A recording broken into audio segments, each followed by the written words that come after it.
Hey y'all,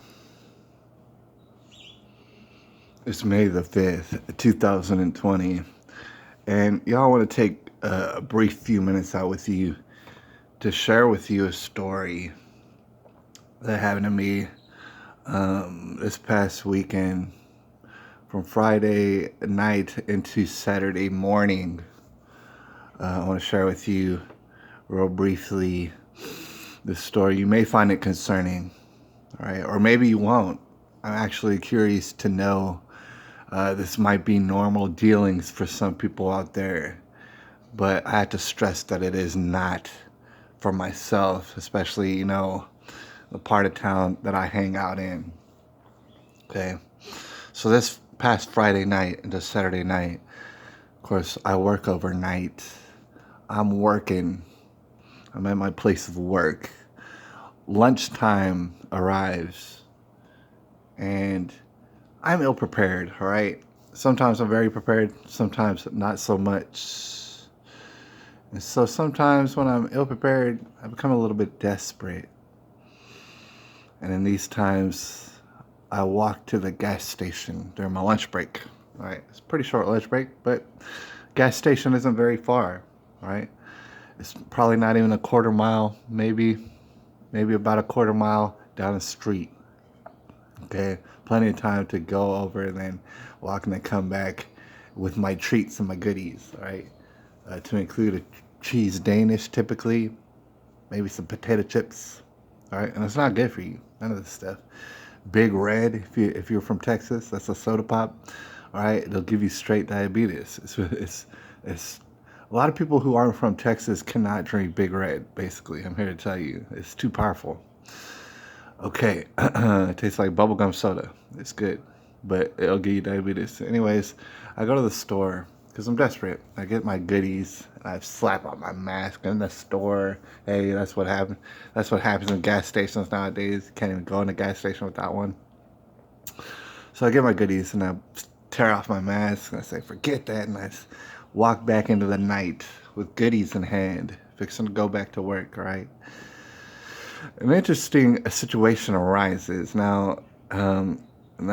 Just when you walk down the street from my work to the gas station, you're going along a pretty popular highway, San Antonio. Right, so this car is in the wee hours of the morning zipping up and down the highway. All right, but there's not people. There's no pedestrians, if you will.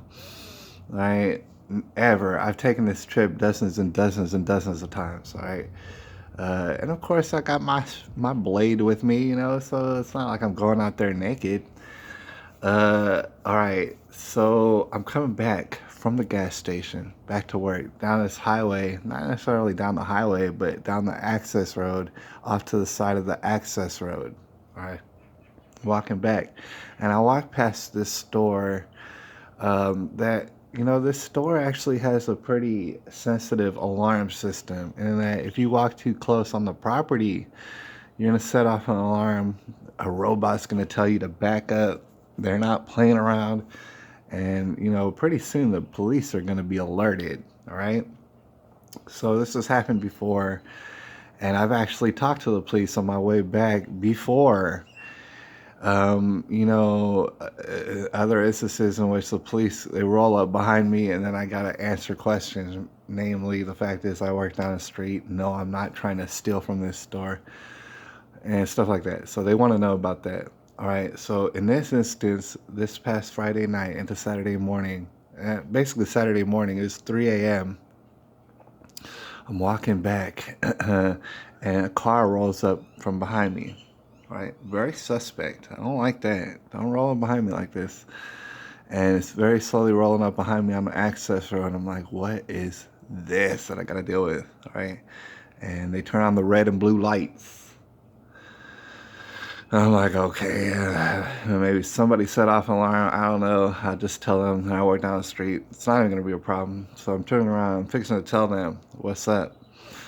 And the police car, immediately before I could say anything, pulls a U-turn and goes back the other direction. And I'm like, what? What's going on here? And then they zip up a side street, and they're taking off. So Apparently their concerns weren't with me at all anyways. And I'm just absorbing this. I'm like, nobody's telling me anything. I'm just like, wow, what's going on here? So they zip up a side street, and also there's another cruiser with them that's zipping up the side street. I noticed there's two cars and they're taking off. I'm like, what the hell is going on here? But I'm fixing to turn back around, start heading back to work. All right, I guess problem resolved for me. But as I'm turning around, I hear a voice. It's a woman's voice. It's a young lady's voice. And I'm like, what the hell is that? It's coming from the darkness. So my first instinct is, there's probably a police lady talking to me. I don't know where this lady's coming from. I can't see her. It's kind of dark around, but there's street lights and stuff like that. So it's not all the way dark, but it's pretty well dark and shadowy. I'm like, where the heck is this voice coming from? Couldn't figure it out for a couple of seconds. And eventually I opened my mouth, because if it is a female police and she's talking to me, I'm not trying to get shot up. So now I'm trying to figure out, where is this person? And I'm letting them know, I'm like, hey, I can't see where you're at. I don't know who's talking to me, right? So a little bit more mumbles and jumbles later, I figure out that it's not a police lady. In fact, it's the voice of a young lady, but it's actually coming from a drainage ditch, right? And alongside the access road is a grassy, part, and there's a drainage ditch there. It dips down, and that's where it catches all the water, obviously. But there's some holes that are great big, if you're familiar with drainage ditches, that are great big, and you can kind of walk through them, maybe deck your head down and walk through them as a grown adult. There's some that are that big. There's some drainage ditches where the holes are about that big, like a little tunnel this big, right? And maybe you could crawl through it, all right? It's real narrow and claustrophobic or whatever. You're not going to want to crawl through it. Okay, the voice is coming from there. It's coming from a hole this big. Drainage ditch in the shadows. I can't see who's talking to me, but I can see somebody rustling around in that drainage ditch. There's a young lady. And she begins to ask me for help. Now, I can't see this young lady, but I see somebody rustling around, and she's asking me for help. I don't know where you're from. That might be normal. It's not normal where I'm from at. So it's asking me for help, and I'm saying, no, not going to help you. And we're about like 15 or so feet apart. And she's off in the distance, probably maybe 15 to 20 feet, all right? And she's like, he says, I need your help. And I was like, not gonna happen, basically. And afterwards, I told people the story, and they said first thing they would have done is ran their ass away as fast as I could. I didn't have that particular instinct. What I did was kind of back up a step or two and keep an eye on what it is that's over there in the ditch talking to me. And I said, look here. Because she sounded like a young lady. I was like, look here. Talking off into the darkness. I'm like, hey, I'm going to wave down those police. I just saw some. I'm going to wave them down, see if I can get their attention and stuff, man. And get you some help. Because I'll help you. I'll get you some help. I said, I'll get the police. And she's like, no. And by this time, she's crying, man. She's like kind of starting to sob, which could be all an act, right? Who's to say? I don't know this person. And she's like, no, don't do that. And I was like, look, I'm going to do that. If you need help, they're going to be able to help. And she's like, no, don't do that. And I was like, well, look here. And I said this, to paraphrase off in the distance, I'm like, look, either I'm getting these police to come help you, or you ain't getting help. I'm going to leave you here, and I'm just going to leave you here. That's all it is to it. And she's like, oh, man, she started kind of reasoning with me. She's like, she's like, oh, man. She starts telling me this story, and it's frantic, and it's frazzled, and I'm not getting all the bits and pieces of this story that she's mumbling to me. But she starts telling me this wild, strange stuff, man. For example, and I'm not making this up, she says to me that she got mixed up with people. She's new in San Antonio and she just came from Austin and she got mixed in with the wrong people. She's telling me all this. And I'm backed up, like, I'm trying to notice for any motion around me, like I'm trying to get ambushed while she's talking, but she's like, "Oh, I got mixed in with these wrong people here, and I'm new here. I just got here, and this lady, she wanted me to help her kill her husband." This is what she's telling me. As wild as that might seem, I mean, I guess it does happen in San Antonio. So I wasn't exactly shocked by it. She's like, she was wanting me to help her kill her husband, but I wouldn't help her. And we got into this thing and she messed up my face. And she's all crying when she's telling me this. She's like, she messed up my face and stuff. And I'm like, wow, that sounds bizarre. And she's like, can I show you? Can I step up? Because she's coming from out of a drainage ditch. She's basically laying there talking to me, I guess. And she's like, can I stand up and show you? It was like, hell no, you can't stand up and show me anything right now. And it was kind of funny to me that she actually even asked me. But I guess, you wouldn't want to make any sudden movements in this particular situation. So she's asking me if she could stand up. I told her, no, hell no, you can't stand up, dude.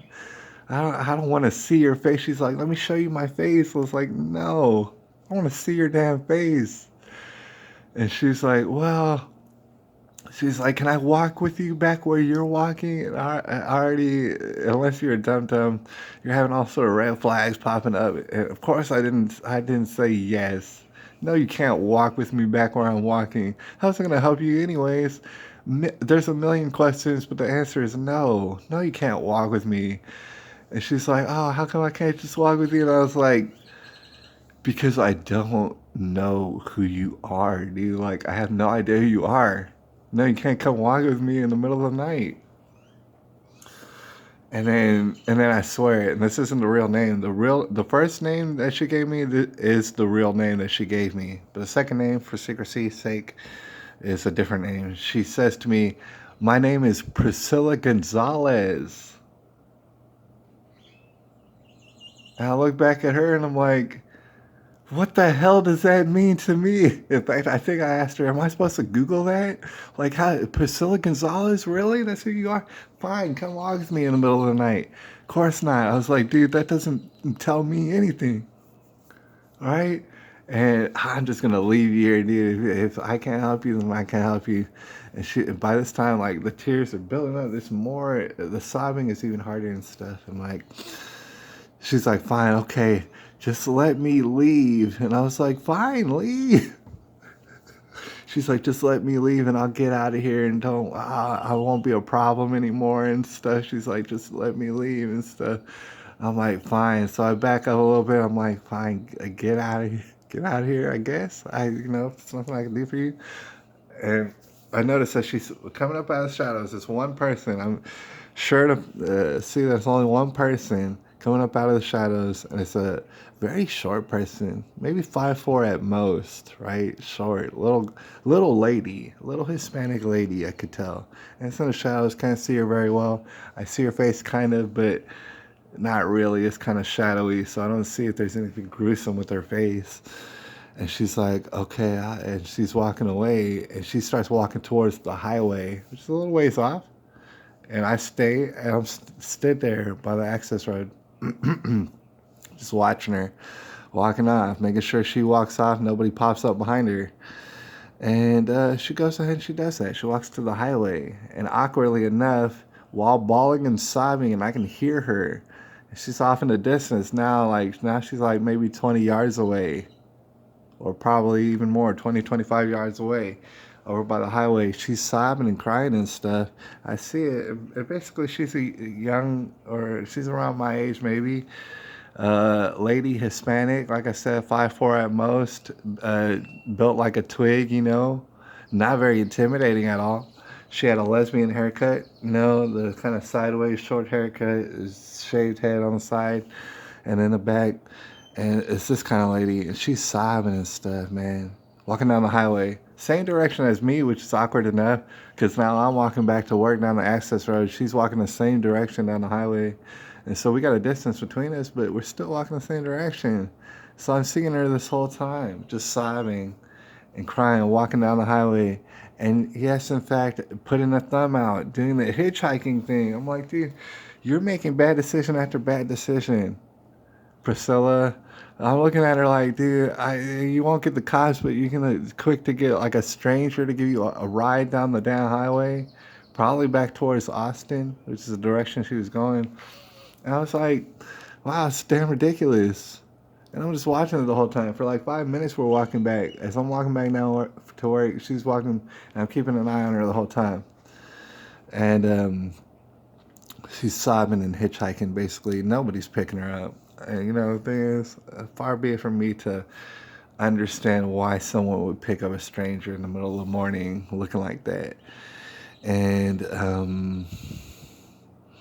you know, I let her get out a ways ahead of me. And then before it gets to my work, actually, I noticed that she stops and she kind of collapses and sits right there by the highway, off on the grassy part to the side. And she's crying and sobbing uncontrollably. And meanwhile, now it's awkward for me. And I do have to go to work and stuff. So I'm looking at her and I'm like, wow, this kind of looks pathetic. And this is kind of interesting in it. And I walk a little bit closer to her and I go, yo, Priscilla. And she's over there sitting, just crying. She couldn't get anybody to hitchhike, lift her out of there. And she thought to sit down and start crying. I said, yo, Priscilla. I know it's the only thing I could do for it. At this point, I still don't know if she's telling me the truth at all, if that's her real name, if there's not someone trying to ambush me or something like that. I'm being real cool. I'm not coming too close to her. I say, look, Priscilla, you're going to have to call somebody, all right? And I know you mentioned you got a PR bond back there and stuff that you ran out on it, and you might get in trouble, all right? But if what you're telling me is correct, then you got some problems right now and you need some help, all right? You might as well call somebody, all right? And just bite the bullet, Priscilla. That's your best bet. That's what I told her. And she actually said thank you. And I was like, well, you know, you're welcome. Like, that's all I can give you right now. And basically there's a short pause right there. It's kind of awkward. So I said, you know, I wish you the best.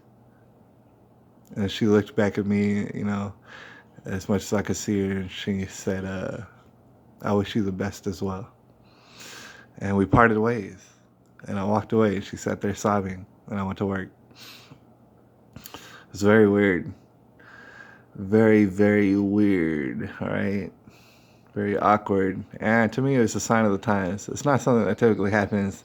Typically, that's a stretch of the highway where nobody's at, all right? And I thought, gosh, that was weird. And can I even feel comfortable walking in this strip anymore? I don't know. Probably not.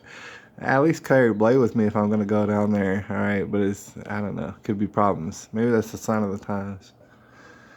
I walked away from that story not knowing if any of it was real. If any of this story was, obviously, this lady did not want to get caught by the police for whatever reason. Maybe she was lying to me. I don't know. Couldn't tell. But I took the name that she gave me, which is not Priscilla Gonzalez, it's Priscilla something else. Took that name she gave me and typed in Austin, Texas. And I searched it on Facebook. Because that's your best bet to find someone if you're curious. And sure enough, I'm pretty dang sure of it. That person is the first person that pops right up on Facebook.